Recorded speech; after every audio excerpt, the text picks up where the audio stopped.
Hello students and welcome back to आपके अपने चरण नितेश तिवारी ई लर्निंग में। आज हम बात करने वाले हैं आपका क्लास 12 सोशियोलॉजी मोस्ट इंपोर्टेंट आपके क्वेश्चन आंसर्स फर्स्ट बुक से सेकंड बुक दोनों से करवा रहा हूँ। पेपर को मुझे पता है कि भाई अब बहुत कम समय बचा है, बट फिर भी अगर आप ये वीडियो आप तक पहुंच चुकी है तो आपको गारंटी मैं इस बात की दे देता हूं कि भाई सारे के सारे जो क्वेश्चंस आपके हैं बहुत ज्यादा important question answer previous year के क्वेश्चन भी ऐड करा है, साथ ही जो क्वेश्चन बार बार रिपीट होते हैं उन्हें भी आपको क्वेश्चंस को मैंने इसमें डाल दिया है।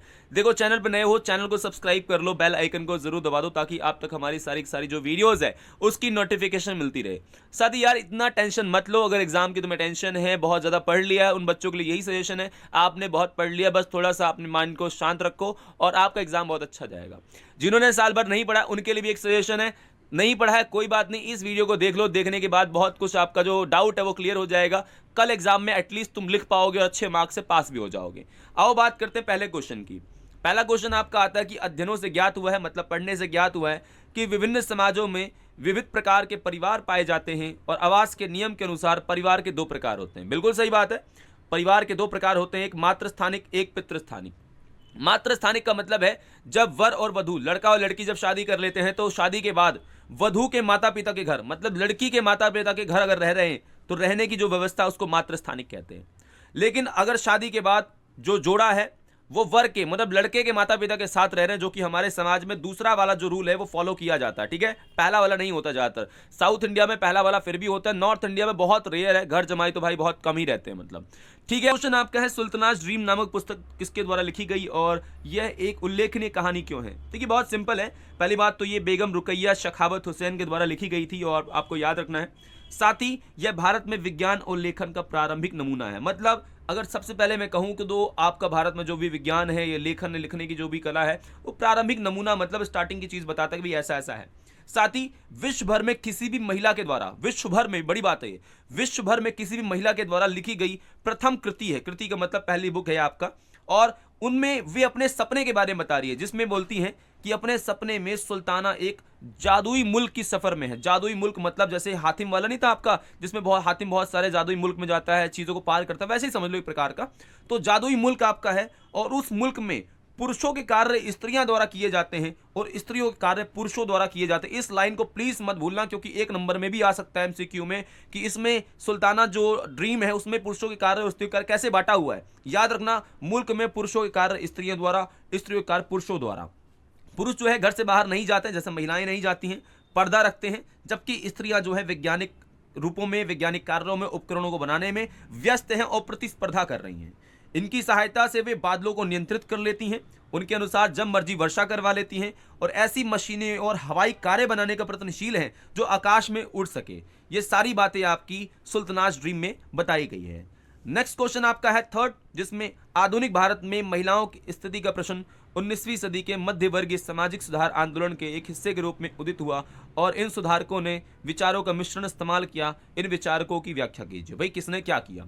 तो पहली बात आपको समझना है कि आधुनिक मतलब होता है अभी का समय। आधुनिक पश्चिम के लोकतांत्रिक आदर्शों द्वारा अपने स्वयं के अतीत को लोकतांत्रिक परंपराओं एवं आपका गर्व और उसको गर्व और गौरव महसूस करते हुए हमें सुधार लाना है। बिल्कुल सही बात है। आज जो पश्चिम है, मतलब जो विकसित देश है, उनके लोकतांत्रिक आदर्शों को हम अपना रहे हैं, लेकिन अपनी परंपराओं को पर हम गर्व भी महसूस कर रहे हैं, लेकिन हम सुधार चाहते हैं, हम परिवर्तन चाहते हैं। तो वैसे ही कई सुधारकों ने स्त्रियों के अधिकारों को लेकर के संघर्ष किया और उसके साथ ही दोनों में संसाधनों का जो प्रयोग हो, बराबर हो, उसको लेकर इन्होंने बहुत ज्यादा संघर्ष किया और आंदोलन चलाए। दूसरा पॉइंट, हम इस संबंध में कुछ उदाहरण दे सकते हैं, जैसे बंगाल में राजा राम मोहन राय जो आपकी सती आपकी प्रथा जो है उसके विरोधी थे। जैसा आपको पता होगा, सती प्रथा में मान के चलिए अगर 12 साल की लड़की है और 30 साल का अगर आदमी है या 40 साल का आदमी है, शादी पहले बहुत ज़्यादा एज डिफरेंस हुआ करता था। अगर पति की मृत्यु हो गई तो पति की मृत्यु के साथ ही लड़की जो जिंदा है उसको पति के साथ उसी चिता में जलने के लिए छोड़ दिया करते थे। ये सती प्रथा थी भाई, बहुत ज़्यादा एक खराब प्रथा थी, जिसको खत्म करने के लिए राजा राम मोहन राय जी ने इस अभियान को छेड़ा। साथ ही एक आपका बॉम्बे प्रेसिडेंसी, बॉम्बे मतलब आज का महाराष्ट्र का जो रीजन है, वहां सुधारक थे राणा डे जी, जो विधवाओं के पुनर्विवाह की, भाई पति अगर मर गया तो दोबारा शादी को हमें करवाना चाहिए, इसको लेकर इन्होंने वहां पर आंदोलन चलाया। तो राम मोहन राय ने आपका सती प्रथा का विरोध किया और मानवतावादी और नैसर्गिक अधिकारों के सिद्धांतों के एवं हिंदू शास्त्रों का आधार बनाया। भाई देखो बहुत सिंपल, इन्होंने बोला मानवतावाद क्या होता है, मानव को महत्व देना, मतलब पुरुष हो या महिला हो दोनों को महत्व दो। नैसर्गिक का मतलब उचित अधिकार दो, यार महिला ही तो है, तो वो भी तो नागरिक है, वो भी तो ह्यूमन है, उसे भी मिलना चाहिए। हिंदू शास्त्र भी हमारे कहते हैं कि महिलाओं को इस प्रकार की चीजें मतलब जलाया जाना नहीं चाहिए, तो वो आपका बात इन्होंने रखी। अगले आपके हैं एम.जी. रानाडे जी, जो कि लिखित एक पुस्तक लिखते हैं, एग्जाम में याद रखना पुस्तक का नाम क्या है, the texts of the Hindu law on the lawfulness of the remarriage of widows and Vedic authorities for widow. ये आपका महिलाओं की शादी को लेकर के लिखते हैं और मैरिज में विधवा जो विवाह है उसको लेकर के शास्त्रीय स्वीकृति कि शास्त्रों में हमारे स्वीकृति दी गई है, इसी बात को ये रखते हैं, इस बात को भी याद रखना। साथ ही आपका यहाँ पे देखिए शिक्षा की नई प्रणाली में आधुनिक और उदारवादी प्रवृत्ति थी, जिसमें आपका यूरोप में हुआ पुनर्जागरण। पुनर्जागरण में क्या हुआ, पुनर्जागरण में नई जागृति आई, नई चेतना आई, नए विचार आए। उसके साथ ही धर्म सुधार, जो धर्म में आडंबर थे, कुरीतियां थी, उनको हटाया गया यूरोप में। और प्रबोधन, प्रबोधन का मतलब होता है एनलाइटमेंट, नया ज्ञान जो प्राप्त हुआ, उन चीज़ों के माध्यम से सामाजिक विज्ञान और भाषा साहित्य में सम्मिलित करने की बात की गई। और मानवतावादी का मतलब होता है मानव को महत्व देना, तो मानव को महत्व देने की बात कही। पंथ निरपेक्षता, सभी धर्मों को समान समझो। उदारवादी मतलब खुली सोच को बढ़ावा दिया। साथ ही यहाँ पर एक उदाहरण और मिलता है सर सैयद अहमद खान जी, जो कि हमारे इस्लाम की विवेचना करते हैं और उसमें स्वतंत्र अन्वेषण की वैधता का उल्लेख किया। उन्होंने कहा कि कुरान में लिखी गई बातों और आधुनिक आपका विज्ञान द्वारा प्रकृति के नियमों को समानता हमें जाहिर मतलब उसने की है, मतलब कुरान ने ही ये बात बताया है कि जो भी चीज़ें हैं वो आपका वैज्ञानिक चीज़ें हैं वो कुरान में लिखी गई हैं। साथ ही कंदुकीरी आपका वीरेशलिंगम की पुस्तक है, जिसमें द सोर्सेस ऑफ नॉलेज में नव्य आपके न्याय के तर्कों को देखा जा सकता है। उन्होंने जूलियस और हेक्सले द्वारा लिखी गई ग्रंथों का अनुवाद भी किया है। ये सारे के सारे हमारे विद्वान हैं जिसमें सामाजिक चेतना, सामाजिक परिवर्तन को बढ़ावा देते हैं। अगला क्वेश्चन हमारा है भारतीय संदर्भ में क्षेत्रवाद क्या है। देखिए भारत में क्षेत्रवाद जो है वो भाषा के आधार पर, जैसे पंजाब पंजाबी, गुजरात गुजराती, महाराष्ट्र मराठी, हमारी अपनी अपनी संस्कृतियां हैं, जातियां हैं, धर्मों में विविधता है, हिंदू मुस्लिम सिख ईसाई, तो बहुत सारी जो है ये क्षेत्र आपका क्षेत्रवाद की बातें रखती है। भौगोलिक संकेंद्रण भी आपका प्रोत्साहन देता है, भौगोलिक स्थिति भी है, जैसे उत्तर भारत जो आपका है आपका प्लेन है, बिल्कुल उपजाऊ मिट्टियां भी हैं। साउथ में जाइए थोड़ा सा काली मिट्टी वहां ज़्यादा पाई जाती है, वहां की व्यवस्था थोड़ी अलग है, तो इसमें भी आपका क्षेत्रवाद को है। और क्षेत्रीय वंचन को उससे बढ़ावा मिलता है। क्षेत्रीय वंचन का मतलब अलग अलग क्षेत्र होते हैं, अलग अलग भाषाएं होती हैं, तो ये क्षेत्रवाद को बढ़ावा देता है। अपने अपने क्षेत्र के बारे में वो सोचते हैं और अन्य क्षेत्र से थोड़ी दूरी बननी जो होती है, दूरी होती है, वो शुरू हो जाती है। उसके साथ देखिए पांचवा क्वेश्चन हमारा है कि सांस्कृतिकरण का शब्द की जो उत्पत्ति है वो किस समाजशास्त्री द्वारा की गई है, और सांस्कृतिकरण जो आपका है गैर सांस्कृतिकरण में कैसे अंतर है। पहली बात तो ये आपका एम.एन. श्रीनिवास द्वारा दिया गया है, और सांस्कृतिकरण का अभिप्राय उस प्रक्रिया में है जिसमें निम्न जाति या जनजाति या अन्य समूह उच्च जातियों विशेष करके द्विज जाति के जीवन पद्धति, अनुष्ठान, मूल्य, आदर्श, विचारधाराओं का अनुकरण करते हैं। मतलब ये प्रकार से यह प्रक्रिया है जिसमें निम्न जाति के या जनजाति के अन्य समूह के जो लोग हैं वो उच्च जातियों विशेषकर द्विज जाति के जीवन पद्धति, जैसा वो जीवन जी रहे हैं उसको कहाँ पे इसके अनुसरण किया जाता है, उसको पालन किया जाता है। विसंस्कृतिकरण में क्या होता है, एक गैर संस्कृति होती है जिसमें जातीय प्रभुत्वशाली होती हैं, इसमें जातियां ज़्यादा प्रभुत्वशाली, पहले वाले में जातियां नहीं होती हैं। उसके अलावा यहाँ पर आपका संस्कृति के उन जातियों ने प्रभावित किया है जो कई सदियों में 19वीं सदी के एक आपका 3/4 भाग में, जैसे पारसियों को प्रभुत्व था, उसके बारे में एग्जाम्पल दे दिया इसने कि आपका कई सदियों में आपका 3/4 भाग जहाँ आपका पारसी लोग थे उनका प्रभुत्व था, माना जाता था। विसंगति आपकी है या विसंस्कृतिकरण उसको कह सकते हैं। तो सिंपली आप इस बात को याद रखिएगा, विसंस्कृतिकरण जहाँ पे आपकी गैर जातियाँ आपकी प्रभुत्वशाली होती हैं, और 19वीं सदी में ये आपका 3/4 भाग पर पारसियों का प्रभुत्व माना जाता था। इस बात को बस बहुत अच्छे तरीके से याद रखना। अगला क्वेश्चन हमारा है औपनिवेशीकरण भारत में अंग्रेजों द्वारा शुरू की गई जमीन के टैक्स को दो प्रणालियों की व्याख्या कीजिए। देखिए बहुत सारी प्रणालियां, मैं आपको दो बता देता हूं कम से कम। सबसे पहले तो आपको बता दूं कि भाई ब्रिटिश लोग भारत में आए और उन्होंने बहुत सारे यहाँ के स्थानीय जो जमींदार हैं उनके द्वारा ही काम चलवाया और जमींदारों की संपत्ति के अधिकार भी दे दिए, और ब्रिटिश लोगों ने काम करते हुए उन्हें जमीन पर पहले से ज़्यादा नियंत्रण मिल गया। और जमींदारी व्यवस्था का परिणाम यह हुआ कि ब्रिटिश काल में कृषि का उत्पादन कम होने लगा, क्योंकि औपनिवेशों ने कृषि भूमि पर बहुत बड़ा टैक्स लगा दिया। तो एक जो व्यवस्था हमारी होती है वो जमींदारी व्यवस्था। कौन सी व्यवस्था है? जमींदारी। ठीक है, जमींदारी जो आपकी व्यवस्था है वो आपकी है लगभग, आप बताइए कि जमींदारी जो व्यवस्था है वो अंग्रेजों ने लाई थी। जमींदारी में जमींदारों को संपत्ति दे दी, जमीन दे दी और उसका वो पालन करते रह गए। दूसरा व्यवस्था थी रैयतवाड़ी। रैयतवाड़ी में जो आपका साउथ इंडिया, तेलुगु, जो आपका कर्नाटक का इलाका है, मद्रास का इलाका है, वहाँ पर रैयत से सीधा किसानों से ही अंग्रेजों ने जो टैक्स है वो लेना शुरू कर दिया, तो इसको रैयतवाड़ी कहेंगे। और ये आपका लगभग आपका टॉमस मुनरो, किसका नाम है, टॉमस मुनरो। ये तो आपका, क्योंकि हिस्ट्री, पोल साइंस और ज्योग्राफी सभी पढ़ा था तो मुझे पता है, ये हिस्ट्री में आपका टॉपिक है। टॉमस जो मुनरो है आपका 1820 के टाइम पीरियड में वहाँ पर इस रैयतवाड़ी व्यवस्था को लाते हैं और ये आपका लागू साउथ इंडिया में रहता है। एक आपका महालवाड़ी भी है, एक आपका महालवाड़ी व्यवस्था भी है, 1822 में आती है, इसको भी आप याद रख सकते हैं महालवाड़ी, जहां पर जो गांव है, गांव के मुखिया से संपत्ति मतलब एक प्रकार से कर लिया करते थे कि तुम इकट्ठा कर लो, तुम हमें दे दो, तो वो आपका महालवाड़ी व्यवस्था भी अंग्रेज लाए थे। एक जमींदारी व्यवस्था है, एक आपका रैयतवाड़ी है और एक आपका तीसरा जो है वो महालवाड़ी है। महालवाड़ी भी आपका मैकेंजी, हॉल्ट मोकंजी, जो कि आपका है हॉल्ट, जो मैकेंजी है वो लाए थे इस चीज़ को, तो ये भी आप याद कर सकते हैं। साथ ही आपको बताइए कि इससे आपका कृषि निवेश में अधिक प्रोत्साहन मिलता था, लगातार आपको ये कृषि को मतलब बढ़ावा मिला इन व्यवस्थाओं ने, कुछ न कुछ तो भाई फायदा समाज को भी दिया लेकिन घाटा भी पहुंचाया, दोनों चीज़ें मिली। इसके बाद भारतीय समाज में जनसांख्यिकी से आप क्या समझते हैं, जनसांख्यिकी क्या होता है? देखो, पहली बात तो यह है कि जनसंख्या का सुव्यवस्थित अध्ययन ही जनसांख्यिकी है। एग्जाम में आएगा तो आप बताइएगा इस बात को कि जनसांख्यिकी मतलब होता है जनसंख्या का सुव्यवस्थित। सुव्यवस्थित का मतलब है लाइन वाइज सही से अध्ययन करना। और अंग्रेजी में से डेमोग्राफी बोलते हैं। यूनानी भाषा के दो शब्दों, इसको डेमोस जिसका मतलब होता है लोग, ग्राफिन जिसका मतलब होता है आपका वर्णन करना, तो लोगों का वर्णन करना आपका इससे निकल के आया है। अगला हमारा क्वेश्चन काफी इंपॉर्टेंट है और आता भी है, वर्ण और जाति में क्या अंतर है? देखो भाई, वर्ण जो है कर्म प्रधान होता है, जाति जन्म पर है। मतलब वर्ण व्यवस्था जो है वो आपका कर्म पे है, जैसा कर्म करोगे वैसा वर्ण मिलेगा। जैसे आपका ब्राह्मण, क्षत्रिय, वैश्य, शूद्र, ये वर्ण था भाई, वो कर्म के आधार पे था, लेकिन आज उसे जाति के आधार पे कर दिया गया है, वो बात अलग है। पहले ये कर्म के आधार पे था। जाति आपको जन्म के साथ मिलती, जो भी आपको मिली है। साथ ही वर्ण के जो नियम है वो लचीले होते हैं, परंतु जाति के नियम बहुत ज्यादा कठोर होते हैं। जाति बदलती नहीं है लेकिन वर्ण व्यवस्था में बदल सकती थी। साथ ही वर्ण व्यवस्था परिवर्तनशील होती है लेकिन जाति जो है वो अपरिवर्तनशील है।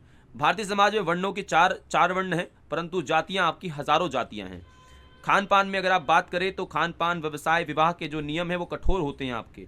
साथ ही वर्ण व्यवस्था में इन सभी नियमों को कठोरता से लागू नहीं किया जाता था, लेकिन जाति में ऐसा होता है। अगला आपका क्वेश्चन है कि नातेदारी से आप क्या समझते हैं, क्या होता है नातेदारी? देखो, सबसे पहले आप बताओ कि नातेदारी व्यवस्था में समाज द्वारा मान्यता प्राप्त संबंध आते हैं जो अनुमानित और रक्त संबंध होते हैं। मतलब नातेदार कौन है? जिनसे हमारा रक्त संबंध है, हमारे चाचा, ताऊ, मामा, ये सब हमारे रक्त संबंध वाले हैं। तो इसमें दो प्रकार नातेदारी वाले हैं, एक रक्त संबंध, एक विवाह मूलक। रक्त वाले तो आपके चाचा ताऊ वाले हो गए, माता पिता, बहन भाई, है ना। और दूसरे आपके होते हैं जिनसे शादी विवाह करके, आपका रक्त संबंध तो नहीं है लेकिन शादी विवाह जब होता है तो आपका संबंध बनता है। जैसे साला साली से, सास ससुर से, देवर भाभी से, ये सारा जो संबंध बाद में बनता है वो विवाह के बाद बनता है। तो दो प्रकार से आप याद रखना, एक रक्त मूलक नातेदारी होती है, दूसरा विवाह मूलक नातेदारी होती है। देखो, 10वां क्वेश्चन आपका है कि अल्पसंख्यकों को क्यों संवैधानिक संरक्षण मिलना चाहिए? तो आप इस बात को याद रखिए कि आपका बहुसंख्यक जो वर्ग है वहाँ पर जनसंख्या बहुत प्रमुख कारण है कि धार्मिक और सांस्कृतिक जो अल्पसंख्यक है, जो धर्म के आधार पे, जैसे भारत में पारसी हैं, बौद्ध हैं, सिख हैं, ईसाई हैं, आपके मुस्लिम्स हैं, ये अल्पसंख्यक है क्योंकि जनसंख्या में जो है वो हिंदू ज़्यादा हैं, तो वो बाकी जो लोग हैं वो अल्पसंख्यक हो गए। इन्हें विशेष संरक्षण की आवश्यकता है ताकि ये अपने जो समाज है, अपनी संस्कृति है, उसको बचा सके। तो पहला बात है, अल्पसंख्यक जो समाज है वो कटे हुए आपके हैं और अल्पसंख्यकों की जो सामाजिक स्थिति है वो अलग होती है। इसके साथ ही अल्पसंख्यक राजनीतिक दृष्टि से थोड़े कमज़ोर होते हैं। अल्पसंख्यक की अपनी संस्कृति जो होती है उसको बचाना बहुत ज़रूरी है। साथ ही अल्पसंख्यकों के लिए पूर्वाग्रह और रूढ़ धाराएं आपकी विकसित हो सकती हैं, उनके खिलाफ कुछ व्यवस्थाएं बन सकती हैं। इसलिए अगर संरक्षण रहेगा तो उन्हें प्रोत्साहन मिलेगा जिससे वो अपना विकास कर सकें। अगला क्वेश्चन हमारा देखिए 11वां है, ठेकेदारी व्यवस्था से आप क्या समझते हैं और वह इसे हम किस प्रकार क्रियान्वित करते हैं? क्रियान्वित का मतलब होता है लागू कर सकते हैं। तो एक निर्माण की प्रक्रिया जिसमें आप कहिए कि एक निर्माण स्थल की प्रतिदिन की निगरानी के लिए उससे संबंधित जितनी भी चीज़ें आपकी ज़रूरत होती है उसका पूरा कार्य करने की जिम्मेदारी ठेकेदार की होती है। मान के चलिए मैंने बोला मुझे घर बनवाना है और घर बनवाने के लिए मैंने ठेका दे दिया, तो अब जो भी क्रियाकलाप मेरे घर बनने पे होगा वो ठेकेदार उसकी निगरानी रखेगा, वैसा ही समझ लीजिए। तो ठेकेदार गांव में जाकर लोगों से पूछता है कि उन्हें क्या काम चाहिए, उन्हें अग्रिम वेतन प्रदान किया जाता है जिनसे कार्यस्थल का परिवहन की लागत शामिल होती है। श्रमिक तब तक मजदूरी किए बिना कार्य करता है जब तक आपका ऋण चुका नहीं जाता और मजदूर के साथ हुआ अनुबंध स्थायी नहीं होता है, वे इस पर अनुबंध तोड़ सकते हैं और किसी और काम को ढूंढ सकते हैं। ये आपका मान के चलिए कि मैंने किसी के साथ अनुबंध कर लिया कि आपको ठेके पे काम करना, इतना पैसा ले लो, काम करो, और आप तब तक उसको कर सकते हो, लेकिन बीच में आप ये अनुबंध स्थायी नहीं है कि ऐसा नहीं कि तो आप करते ही रहोगे। आप चाहो तो मेरे साथ किया गया अनुबंध मतलब जो करार है, आप उसे तोड़ करके कोई और काम भी बाद में व्यक्ति कर सकता है, वो ठेकेदारी व्यवस्था होती है। इसमें देखिए ऐसा क्यों कहा जाता है कि राष्ट्र की व्याख्या करना सरल है पर परिभाषित करना बहुत कठिन होता है। देखो, पहली बात, राष्ट्र एक बड़े स्तर पर समुदाय होता है जो एक ही राजनीतिक व्यवस्था के अंतर्गत स्वेच्छा से रहने के लिए प्रयत्नशील होते हैं। हमें रहना है, जैसे हमारा राष्ट्र है तो हम अपनी मर्जी से रहना चाहते हैं, और आपका नैतिक भावनाएं हमारी शक्तिशाली इसमें होती हैं। राज्य एक ऐसा क्षेत्र होता है जहां समुदाय प्रभुत्व संपन्न सरकार द्वारा नियमित और बाहरी नियंत्रण से मुक्त होता है। मतलब राज्य जो होता है उसमें समझिए ये आपका क्षेत्रीय समुदाय होता है जो बाहरी प्रतिबंध से, कोई भी किसी प्रकार का कोई प्रतिबंध नहीं होता है। राष्ट्र जो होता है, राष्ट्र राज्य क्या होता है तो इस बात को बताइए। यह विशेष प्रकार का राज्य है जिसमें आधुनिक जाति विशेषताएं होती हैं। एक सरकार होगा, एक निश्चित क्षेत्रफल होगा, प्रभुत्व संपन्न, प्रभुत्व का मतलब अपनी बात को रख सकेगा आंतरिक रूप से, बाहरी रूप से, कोई उसको कोई प्रतिबंध ना करे या कोई उसको एक प्रकार से टोके टोके ना, तो वह आपका राष्ट्र राज्य है। और उसमें रहने वाले जो लोग हैं उन्हें नागरिक कहा जाता है। ये सारी बातें आप याद रखना। अगला क्वेश्चन हमारा है 13, भारत में जनजातीय जीवन के ऊपर प्रकाश डालिए। क्या होते हैं जनजातीय जीवन? देखिए, भारतीय संविधान के अनुसार निर्धनता और शक्तिहीनता व सामाजिक लांछन के पीड़ित जो सामाजिक समूह हैं उन्हें हम एक प्रकार से जनजाति कहते हैं, और आम भाषा में उन्हें वनवासी या आदिवासी के नाम से भी जाना जाता है। आदिवासी लोगों की क्या समस्याएं हैं? तो आदिवासी लोगों को जो क्षेत्र है वो औद्योगिकरण की नीति के कारण लगातार उन्हें आवास में परेशानी मिल रही है, उनकी जगह खाली करवाया जा रहा है। दूसरा, राष्ट्रीय वन नीति के कारण वो आदिवासी लोगों को अपनी ही जमीन को, अपने ही जंगल को छोड़कर जाना पड़ रहा है। यह भी समस्या का वो सामना कर रहे हैं। अगला क्वेश्चन हमारा है सांप्रदायिकता से आप क्या समझते हैं, और काफी अच्छा क्वेश्चन है आपका। देखो, सांप्रदायिकता अगर मैं आम भाषा में कहूं तो देखो, इसमें आप कहिए कि दो समुदायों के बीच में आपस में संघर्ष होना, विरोध होना, यही सांप्रदायिकता है। इतना ही याद कर लो। इसमें जो लिखा है कि सांप्रदायिकता का अर्थ है आम भाषा में धार्मिक पहचान पर आधारित आक्रामक उग्रवाद। बिल्कुल सही बात है। जैसे भारतीय जो आपका क्षेत्र है यहाँ पे खास करके हिंदू मुस्लिम में संघर्ष होता है। आप यहीं चले जाइए इजराइल में, वहाँ यहूदी और मुस्लिम के बीच में होता है। तो दो समुदायों के बीच में, धार्मिक समुदायों के बीच में जब कहीं ना कहीं विवाद उत्पन्न होते हैं तो वो आपका सांप्रदायिकता का रूप लेते हैं। ये आप इस बात को याद रख सकते हैं। अगला हमारा क्वेश्चन है संविदा खेती से आप क्या समझते हैं? एग्जाम में आया हुआ है ये। देखो, संविदा जो कृषि आपकी होती है उसमें अग्रिम 3 आपके समझौते लगभग है। पहला, पूर्व निर्धारित कीमत, पहले से निर्धारित कोई कीमत होगी। दूसरा, कृषि उत्पादों का उत्पादन होगा। और तीसरा, आपूर्ति हेतु किसानों और विपणन फार्मों के बीच एक समझौता होगा। कहने का मतलब आपका किसान हो गया, विपणन का मतलब हो गया जहां पे सामान रखा जाता है वहां के फार्म, उनके बीच में समझौता होता है।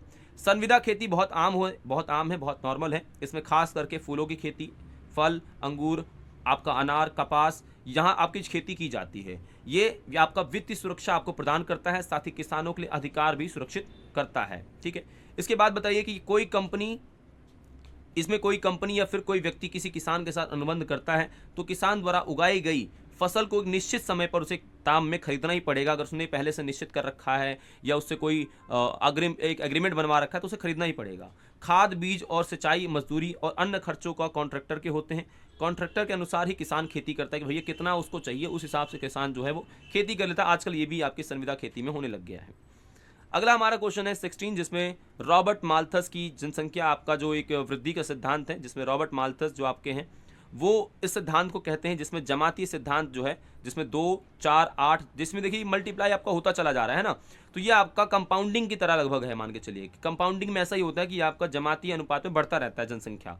उसी के साथ साथ कृषि में जो वृद्धि है वो आपका जो गणितिज्ञ आपका समानांतर रूप में बढ़ती है, जैसे 2, 4, 8, 6, 8, 2 करके मतलब बढ़ रही है, तो इस व्यवस्था में होता है। इसमें जनसंख्या व खाद्य सामग्री जो है असंतुलन पैदा होता है, क्योंकि देखो जनसंख्या कैसे बढ़ रही है, सीधा 2 से 4, 4 से सीधा 8, लेकिन यहाँ पे कैसा है 2 से 4, 4 से 6, 6 से 8, मतलब इसमें 3 लगा, इसमें 4 लगा, मतलब जनसंख्या बहुत तेजी से बढ़ रही है और खाद्यान्न बहुत धीरे धीरे आपका बढ़ रहा है, तो ये प्रॉब्लम आ जाती है। अगला क्वेश्चन आपका है जनांकिकी से आप क्या समझते हैं? देखो, जनांकिकी के मुख्य 2 प्रकार होते हैं। सामाजिक जनांकिकी आपकी होती है जो सामाजिक और आर्थिक राजनीतिक पक्षों को बात करती है, और आकारिक जनांकिकी होती है जिसमें जनसंख्या के आकार का अध्ययन किया जाता है। 2 बातें याद रखना, सामाजिक और आपका आकारिक जनांकिकी। उसके बाद देखिए क्वेश्चन नंबर आपका है 18, जिसमें परिवार के समझाते हुए परिवार के बारे में बताना है कि परिवार होता क्या है। भाई देखो, परिवार एक समूह होता है जिसमें हम अपने सुख दुख बांटते हैं और कार्य करते हैं। परिवार सदस्यों में आपस में जोड़ के रखता है, माध्यम होता है, और यहाँ रक्त संबंध होता है आपस में। इसके अलावा विवाह भी तरीका होता है जिसमें आप नातेदार जोड़ सकते हैं। परिवार के आपके मुख्य 2 प्रकार आप कह लीजिए। पहला आपका जो होता है, इसमें एकल परिवार है, जैसे पति पत्नी और उसका बच्चा, ठीक है। संयुक्त परिवार होगा जिसमें पति पत्नी, माता पिता, चाचा चाची, ताऊ, सारे के सारे आपके रहेंगे, वो संयुक्त परिवार होता है। वंश के आधार पर भी होता है, एक पितृवंशी और एक मातृवंशी। पितृवंश का मतलब पिता का जो वंश है, चाचा ताऊ जो आपका है पिता के वंश है। मातृवंश में जैसे मामा मामी जो आपका है वो माता के वंश से है। इसके अलावा निवास स्थान के आधार पर परिवार भी होते हैं, जिसमें पितृस्थानिक परिवार जो पिता के आपके घर वाले हैं, इसमें नव जोड़ा जो है माता पिता के साथ रहता है। मातृ स्थानिक जो है वो वधू के माता पिता के साथ रहते हैं, लड़की के माता पिता के साथ जब शादी के बाद आप रहते हैं तो उसे मातृ स्थानिक कहते हैं। सत्ता के आधार पर परिवार होते हैं, पितृसत्तात्मक, मातृसत्तात्मक। पितृसत्तात्मक हमारे उत्तर भारत में है, मातृसत्तात्मक हमारे दक्षिण भारत में है। पितृसत्तात्मक तो हर शासन में ही है। मातृसत्तात्मक अगर उदाहरण आपको जानना है तो हिस्ट्री में आपने पढ़ा होगा, सातवाहन के बारे में आपने बिल्कुल पढ़ा होगा। तो सातवाहन जो था वो मातृसत्ता थी, माता की सत्ता थी। इसके बाद भारत में आपका क्षेत्रवाद से आप क्या समझते हैं? देखो, भारत में क्षेत्रवाद भारत की भाषाई संस्कृति, आपकी जनजातियों, धर्म की विविधता के कारण पाया जाता है, और इनकी विशेष पहचान जो है वो चिन्ह को प्रोत्साहन देखने को मिलता है। भाषा या जनसंख्या के आधार पे, धर्म के आधार पे हम लोग क्षेत्रवाद में बांट देते हैं। इसके साथ ही भारत के संदर्भ में क्षेत्रवाद जो है वो धर्म पर आधारित है। इसके अलावा अलग अलग क्षेत्रों में आपके अलग अलग धर्म के लोग रहते हैं तो उसके आधार पर क्षेत्रवाद है। साथ ही भारत के अंतर्गत क्षेत्रवाद जो है वो भाषा के आधार पर भी है, जिसमें बहुत सारी भाषाई समूह है। मराठी है, गुजराती है, कन्नड़ है, कोंकणी गोवा में है, कन्नड़ आपकी कर्नाटक में है, गुजराती में है, मराठी महाराष्ट्र में है। ये भाषाई आधार पे भी बटे हुए हैं। मद्रास आपका तमिलनाडु में है, और तमिलनाडु में तमिलनाडु ही है, मद्रास है। और तेलुगु आपका आंध्र प्रदेश में है, कन्नड़ आपका कर्नाटका में है, मलयालम केरल में है। इस आधार पे भी आपका जो है आपका क्षेत्रवाद को बढ़ावा मिलता है। साथ ही भारतीय क्षेत्रवाद जो है वो जनजातीय पहचान भी आधारित होती है, जिसमें 2000 में आपका मध्य प्रदेश में छत्तीसगढ़ को अलग किया। ये अलग क्यों हुए? क्योंकि यहाँ की जनजातीय क्षेत्रवाद थी, भाई अलग अलग जनजाति थी। साथ ही आपका बिहार से झारखंड भी 2000 में ही अलग हुआ है। उत्तर प्रदेश आपका जो उत्तराखंड है वो भी 2000 में अलग हो गया है उससे, और हमारा मध्य प्रदेश छत्तीसगढ़। तो ये सारे के सारे क्षेत्रवाद जो हैं वो जनजाति के आधार पे अलग अलग आपके हो गए हैं, बल्कि इनकी भाषा तो एक ही है। जबकि अगला क्वेश्चन हमारा है कि स्त्रियों के अधिकारों व उनके लिए चलाए गए सुधार आंदोलन का वर्णन कीजिए। भाई स्त्रियों के लिए कौन से सुधार आंदोलन चलाए गए हैं और किसने चलाया है? पहली बात तो शुरुआत अगर हम बात करें तो स्त्री जो है पुरुषों के अंतर्गत भेदभाव देखने को शुरू से देखने को मिलता है, और वास्तव में जो स्त्री पुरुष हैं उसमें असमानता है, और सामाजिक ना कि प्राकृतिक है। सामाजिक ज़्यादा है, प्राकृतिक तो क्या ही है। जो स्त्रियां होती हैं वो पुरुषों के लिए तुलना में बहुत कम होती हैं, परंतु पूर्णता सत्य नहीं है। हमारे पास ऐसे भी हम समझ सकते हैं कि जहां परिवार में महिलाएं सत्ता देखने को मिलती है, जैसे केरल में आपका नायर जो परिवार होते हैं, और मेघालय में खासी जनजाति हैं, वहाँ महिलाओं का भी प्रभुत्व है। महिलाओं के उत्थान के लिए समाजशास्त्र सुधारकों ने कुछ कदम उठाए हैं, जिसमें राजा राममोहन राय जी ने जो है सती प्रथा को भी आपका विरोध किया। लॉर्ड विलियम बेंटिंग ने आपका 1829 में सती प्रथा को समाप्त ही कर दिया। आपका स्वामी दयानंद आपके सरस्वती ने महिलाओं की शिक्षा के लिए अथक प्रयास किया, शिक्षा को बढ़ावा दिया। महादेव गोविंद राणादेव जो हमारे हैं वो पुनर्विवाह महिलाओं को बढ़ावा दिया। साथ ही समाज सुधारक जो ज्योतिबा फुले जी हैं उन्होंने जातीय और लैंगिक जो आपके अत्याचार है उसका विरोध किया और आंदोलन चलाए। इसके बाद आपका अगला क्वेश्चन है भारत में हरित क्रांति के बारे में बताते हुए उसके लाभ और हानि बतानी है। देखिए भारत में आपका जो हरित क्रांति है उसकी शुरुआत आपका 1960 के दशक में मानी जाती है, और अकाल बहुत ज़्यादा था, भुखमरी थी, खाद्यान्न संकट था, तो हरित क्रांति भारत में शुरू हो जाती है। और MS स्वामीनाथन जो कि तमिलनाडु से आपका बिलोंग करते हैं, इन्होंने इसको शुरू किया। साथ ही हरित क्रांति आप कहिए कि इसमें कृषि की परंपरागत तरीकों को छोड़ करके गैर परंपरागत तरीकों को, मतलब जो पुराना तरीका गाय गोबर अबर था उसकी जगह पर अब कीटनाशक और मशीनों का इस्तेमाल होना शुरू हुआ। लाभ क्या हुआ? तो आपका पहली बार जो हाई येल्डिंग वीड्स हैं, आपके सीड्स हैं, मतलब उच्च गुणवत्ता वाले बीज, उसके लगाने से हम कहीं ना कहीं खाद्यान्न में क्या हो गए, आत्मनिर्भर हो गए। दूसरा, अनाज का पर्याप्त सुरक्षित भंडार हमारे पास हो गया। प्राकृतिक आपदाओं में आने की स्थिति में भी हम आसानी से अब कई बार हम जूझ सकते हैं, उससे लड़ सकते हैं। इसमें किसानों की जीवन पद्धति और आर्थिक स्थिति में बदलाव आया है। साथ ही कृषि को आपका जो प्रयोग से आपका अनेक क्षेत्रों में विकास हुआ है तो इसको बढ़ावा मिला है। और हरित क्रांति की आपकी हानियां क्या हैं? अब हानि भी कुछ हुआ है। इसका फायदा केवल 3 क्षेत्रों में हुआ, हरियाणा, पंजाब और पश्चिमी उत्तर प्रदेश। उत्तर प्रदेश भी नहीं, केवल पश्चिमी वेस्टर्न जो है हरित क्रांति जो है, किसान ने उर्वरकों का प्रयोग करा तो निर्भरता बढ़ गई, लेकिन उर्वरकों में ही आपका निर्भरता बढ़ी। अब आपको नॉर्मल तरीके से कृषि नहीं कर सकते, आपको उर्वरक लगाना पड़ेगा, कीटनाशक डालने पड़ेंगे। साथ ही अधिक आपका जल की प्रयोग करने से क्या हुआ कि कृषि जो है वो खराब हो गई। खासकर जल क्रांता का संबंध भी आ गया। जल क्रांता का मतलब जल भराव भी पॉइंट आप लिख सकते हो, ये भी समस्या आई। कीटनाशकों का प्रयोग पे हम निर्भर हो गए, कीटनाशक हमें चाहिए। अब उर्वरक और कीटनाशक के अधिक प्रयोग करने से मानव और पशु के स्वास्थ्य में जो है वो धीरे धीरे प्रभाव होने लगा। मान के चलिए आपने कृषि करा, थोड़ा बहुत जो बचा हुआ है उसको पशु खा रहे हैं, तो वो भी तो कीटनाशक खा रहे हैं एक प्रकार से। बचा हुआ केमिकल तो उनके अंदर भी जा रहा है, और केमिकल से आपने खेती की है तो मानव शरीर भी उसको खा रहा है, तो वो समस्याएं दोनों को आने लगी। अगला क्वेश्चन देखो, ये पोल साइंस में भी एग्जाम में आपके आता है और जो आपका सोशियोलॉजी में भी आ गया। मंडल आयोग के सुझाव क्या? पहली बात तो देखो, मंडल आयोग आपका 1978 में आपका जनता दल ने इसको बनाया था और उसको लागू भी कर देते थे 1979 या 80 के आसपास, लेकिन सरकार गिर गई थी। तो 1990 में, ये आपका 1990 में आपका जो मंडल सुझाव है उसको लागू लगभग किया गया। क्या इसकी सिफारिशें थी? पहला सिफारिश ये था कि अन्य पिछड़ा वर्ग, समाज में एक अन्य पिछड़ा वर्ग है, ओबीसी लोग है। कौन है? ओबीसी, जिनको सरकारी नौकरियों में, शिक्षा संस्थानों में 27% आरक्षण दिया जाना चाहिए, क्योंकि इनकी जनसंख्या बहुत ज्यादा है। बात सच है, 55% 60% के आसपास आपके ओबीसी भारत में है।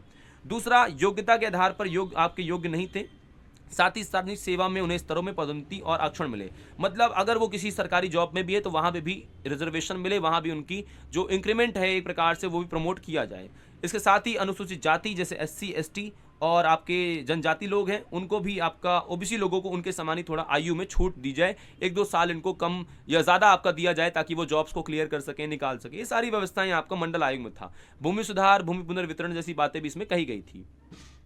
अगला हमारा क्वेश्चन इसमें आता है, ग्रामीण और नगरीय विभाजन के प्रमुख आपके आधार कौन से हैं? देखो, इसमें सबसे पहले नाम बताइए। प्रोफेसर AR देसाई ने बहुत सारे आधार व्यवस्थित किए हैं, जिसमें वो कहते हैं कि 2 समुदायों की विशेषताओं को संक्षेप में बताया है। पहला, व्यवसाय के आधार पर, प्रकृति के संबंध में, सामुदायिक आकार में। तो पहला है व्यवसाय। गांव में जो व्यक्ति है वो अधिकतर जो है वो कृषि कार्य करते हैं, आश्रित हैं। तो नगरीय समुदाय में व्यवसाय जो होता है वो भिन्नता होती है, वहां पर उद्योग में लगे होते हैं। तो पहला जो अंतर दोनों में देखने को मिलता है वो आपका है व्यवसाय के आधार पे। दूसरा, प्रकृति के आधार पे। गांव के लोग की जो प्रकृति है, प्रत्यक्ष संबंध होता है, वे अपने व्यवसायों के लिए भी प्रकृति पर, साधनों पर नियंत्रित होते हैं। लेकिन नगरों में प्रकृति से थोड़ी पृथक्करण होता है, कृत्रिम वातावरण होता है, यहाँ पर मशीनें, फैक्ट्रियां चल रही होती हैं, तो द्वितीय क्रियाकलाप आपका होता है। सामुदायिक आकार में, अब शहरों में क्या होता है आपका, या गाँव में क्या होता है, जनसंख्या आपकी सीमित होती है, लघु कारण होते हैं और संबंध बहुत प्रत्यक्ष होते हैं, घनिष्ठ कह सकते हो। नगर का आकार पर बड़ा होता है, क्योंकि बहुत सारे लोग अलग अलग जगह से आए होते हैं और अपने जीवन को बदलने के लिए। जनसंख्या घनत्व, तो शहरों में जो जनसंख्या घनत्व ज़्यादा होता है, गांव में कम होता है। इस बात को याद रखना, गांव में जनसंख्या घनत्व कम होता है, दूर दूर घर बने होते हैं, बड़े बड़े घर होते हैं। शहरों में छोटे घर होते हैं और पास पास बने होते हैं आपके। सामाजिक स्तरीकरण, इसमें बताइए कि आपका गांव में आपका आयु और लिंग के आधार पर जो विभिन्नीकरण आपका बहुत कम होता है, लेकिन शहरों में आपका वह चीज़ ज़्यादा पाई जाती है। इन दोनों पॉइंट्स को आप याद करोगे, एक एक पॉइंट को ऐसी बिल्कुल बना लेना, परफेक्ट आपको फुल मार्क्स दे देगा टीचर। अगला क्वेश्चन आपका है कि भारत में आपका जनजातीय समुदाय की क्या विशेषताएं हैं? देखो, जनजातीय समुदाय, पहली बात बताइए कि अंग्रेजी में आपका शब्द है ट्राइब। ट्राइब लैटिन भाषा का शब्द है, जिसका मतलब होता है ट्राइबस से बना है, और मूल अर्थ होता है आदिम। ये रोमन के लोगों के विभाजन के लिए प्रयोग किया गया था, कि आपका जो रोमन के लोग है उसके विभाजन के लिए, जिसमें आपका ट्राई जो 3 भागों में भरने से होता था। बाद में इसका प्रयोग निर्धन और जन जन के लिए होने लग गया, मतलब बाद में। और अंग्रेजी में इसका अर्थ होता है किसी भी सामान्य पूर्वज से उत्पत्ति, मतलब वहाँ के पूर्वज रहे हों, वहाँ के मूल निवासी रहे हों। और जनजाति का वर्तमान जो अब प्रयोग होने लग गया है वो आपका औपनिवेशिक शासकों ने, जो अफ्रीका के भागों हैं या एशिया कुछ भाग में हैं, जो लोग वहाँ के मूल निवासी थे, उनके लिए ट्राइब शब्द का इस्तेमाल किया, तो वहाँ से आपका जनजाति शब्द निकल के सामने आया है। क्वेश्चन आपका है, महिलाओं के सुधार के आंदोलन विवेचना करें। देखो, क्वेश्चन मैं कई दफ़ा करवा चुका हूँ, उसके 1-2 क्वेश्चन और हमने करवाए हैं, ये थोड़ा और अलग तरीके से हैं। इसमें आप बताइए कि 19वीं सदी के आरंभ से ही भारतीय समाज में वैचारिक परिवर्तन आना शुरू हुआ, जिसमें महिलाओं के पुनर्विवाह की बात करें या उनकी शिक्षा की बात करें, जो अन्याय हो रहा है, जो न्याय नहीं मिल रहा, उन सभी चीज़ों को काम करना शुरू हो गया था। सबसे पहले आपका राजा राममोहन राय जी ने 1829 में सती प्रथा का विरोध करा, और लॉर्ड विलियम बेंटिंग ने तो बिल्कुल बैन ही कर दिया। दयाराम सरस्वती, जो कि आर्य समाज की स्थापना करते हैं, जिसमें बाल विवाह को रोकने की बात करते हैं, पर्दा प्रथा को समाप्त करने की बात करते हैं। स्त्री शिक्षा गणडे जी हैं हमारे, वो लिखित आपका ग्रंथ texts of the Hindu law on the lawfulness of the remarriage of widows, Vedic authorities for the widows marriage, विधवा विवाह के लिए शास्त्रीय स्वीकृति और विशद विवेचन किया। सर सैयद अहमद खान जी ने भी हमारा इस्लाम की विवेचना करी और स्वतंत्र अन्वेषण से वैधता को उल्लेख किया। कुरान में लिखी गई बातों और आधुनिक विज्ञान द्वारा स्थापित प्रकृति के नियमों की समानता की बताया भाई हमारे कुरान भी ये बात कहता है जो आज वैज्ञानिक चीज़ें हो रही हैं। साथ ही देखिए आपका महिलाओं के द्वारा लिखी गई पुस्तकों के नाम बताइए। तो हमारा एक बहुत फेमस आपकी महिला हैं जिनका नाम ताराबाई शिंदे जी हैं, जिन्होंने स्त्री पुरुष तुलना पर एक पुस्तक आपकी लिखी और अलग तरीके से उन्होंने पुरुषों को ऊंचा दर्जा देने की बात कही गई थी, मतलब कहीं थी गलत तरीके से कैसे पुरुषों को गलत दर्जा दिया जा रहा है ऊंचा। उसके बाद है बेगम रुकैया शेखावत, जिन्होंने सुल्ताना ड्रीम्स में आपकी किताब लिखी जिसमें हर लिंग को बराबर अधिकार देने पर चर्चा उन्होंने करी थी। इसके साथ ही आपका राज सुंदरी आपके देवी जी जो हमारी हैं वो अमार जीवोन आत्मकथा लिखती हैं।